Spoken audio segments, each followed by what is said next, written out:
Almost 3 years ago, I began documenting my progress in the painting techniques I had learned while watching YouTube. I'm glad to say I've come a long way since then, but there's always more to learn, practice, and share. So, bienvenidos and welcome to my channel. Episode 53, The Kingdom Death Commission continues, the Phoenix finale. And now, the last installment of the Kingdom Death Commission, the Phoenix. Last episode, it was all about the little things, the details. After getting all the small details completed and cleaning up the lines, Phoenix was ready for the final stages, dry brushing and washes. Starting off with the feathers, I dry brushed Vallejo color changing dark green tin to give that oily shine that some birds have.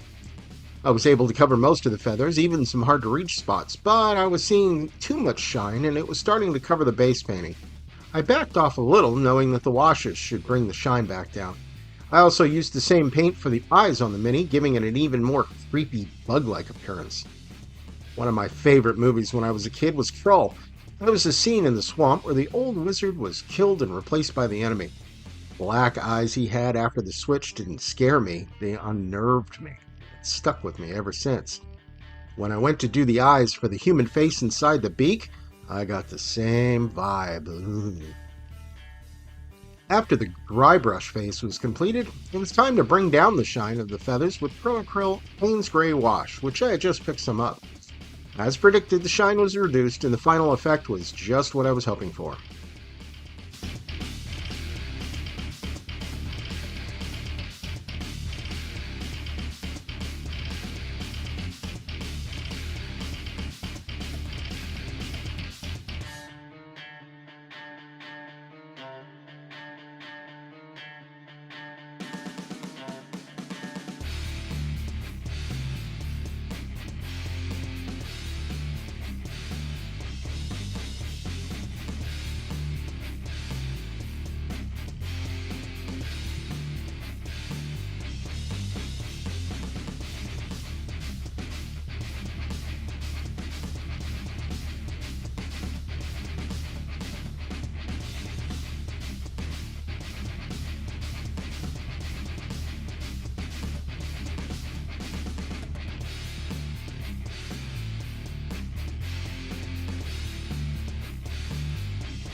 With the feathers done, it was time to hit some smaller areas with washes to round out the details.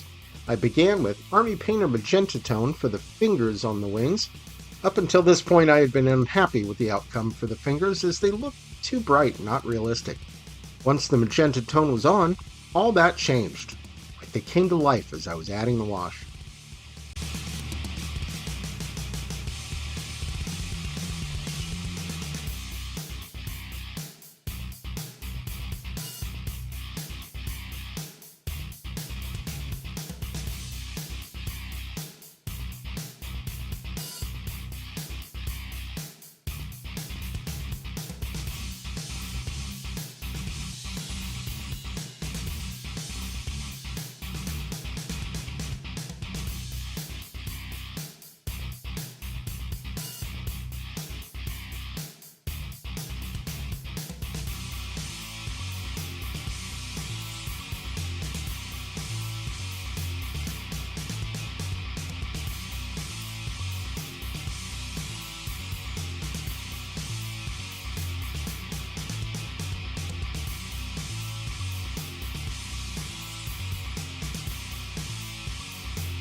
With the fingers ready, it was time to tackle the talons and the beak. For this, I used Army Painter's Light Tone. This gave them a grimy, neglected look. The comments on the look of the talons went from really great before the wash to amazing after, so I couldn't be happier with the results.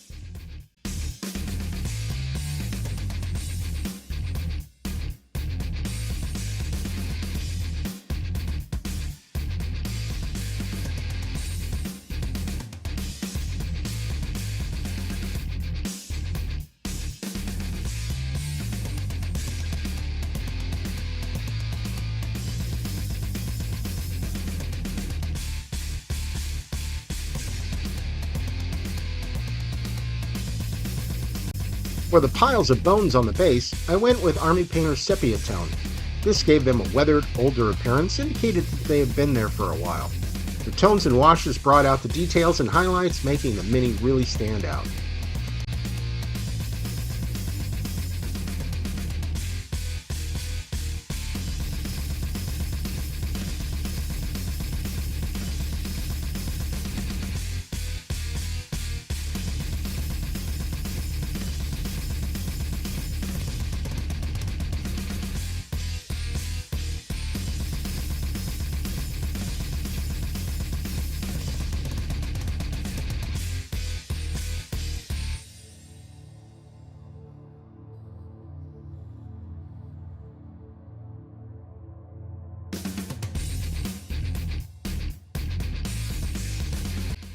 After all the individual areas were treated with the appropriate tones and washes, the Phoenix was left to sit up overnight. Covering the Mini head to talon with Pro Acryl's black wash brought out all the details, sinking into the cracks and crevices and making the lines more crisp.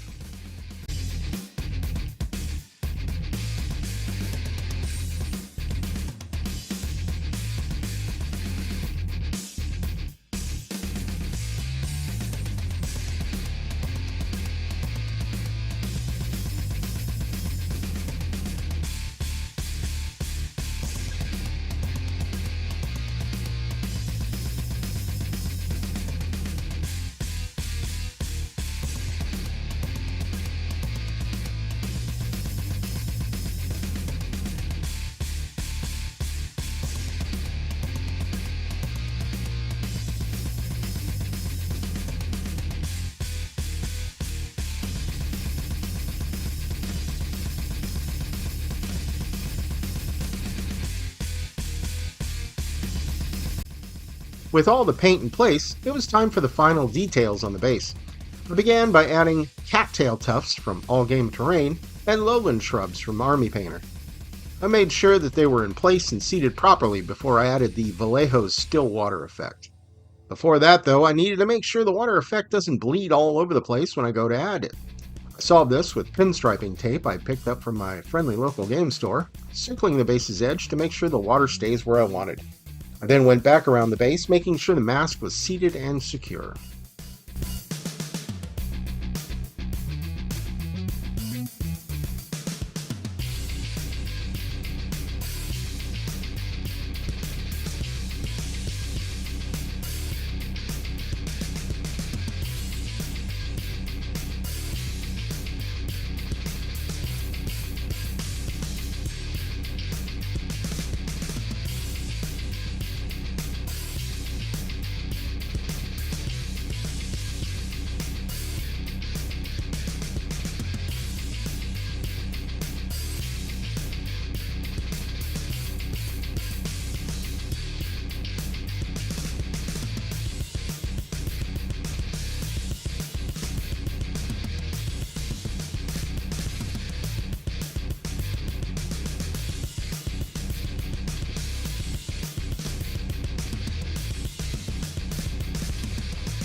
Once the water was added, I checked for bubbles and other issues before it began setting up. Making sure the transition between water and land was smooth, I grabbed one of my sculpting tools and shaped it to look more natural. Using a different sculpting tool, I went around the base and either popped or removed any bubbles that had formed during the application. The last thing I needed to do with all this work done on the Mini was screw it up in the final step.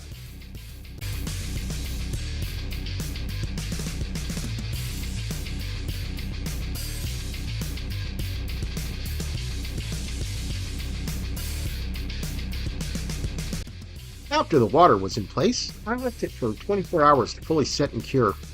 Once that was done, I painted the base edge and underside.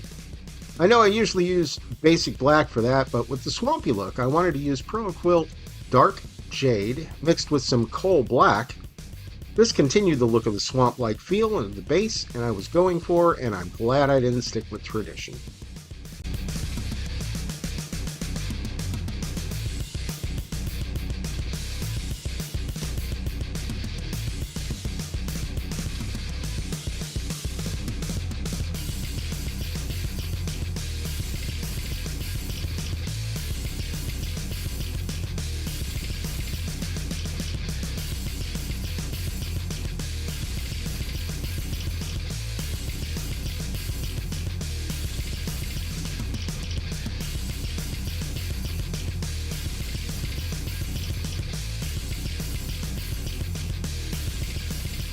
And here we have the finished project.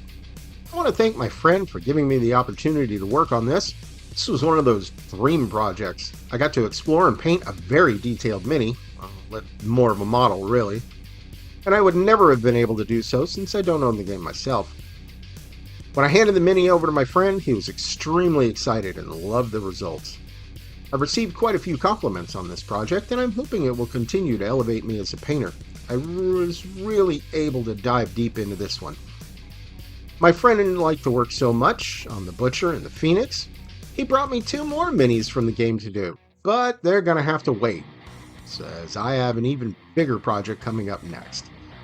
That's all for this time. Stay tuned for the next episode, as this project I am sure you don't want to miss, as that would be unfortunate. Hope you enjoyed this series of episodes. I love the opportunity not only to paint this Mini, but also to share it with you. If you haven't subscribed yet, shame on you. That's the best way to keep up with new releases. Show some love for the like and the share buttons, and let me know what you think in the comments below. And as you sit there deciding to paint or not, remember, they ain't gonna paint themselves.